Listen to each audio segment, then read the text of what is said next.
here at Solarrolla, we not only build solar-powered vehicles, but we've got a whole lifestyle of solar-powered everything. Whatever we need on the farm, we make it electric and we slap a panel on it. This is our new 300-watt solar top for our golf cart. These carts are super useful for mucking out goat pens, carrying lumber. You can run a saw off of it. You can charge your tool batteries.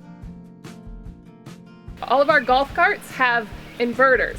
So an inverter takes your battery power and turns it to AC power, which is what an outlet would be.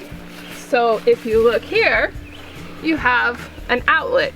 So you can plug in your tool batteries, your hair dryer, whatever you might need on your property, on a golf course, at a campground, anywhere. The sky's the limit for what these things can do.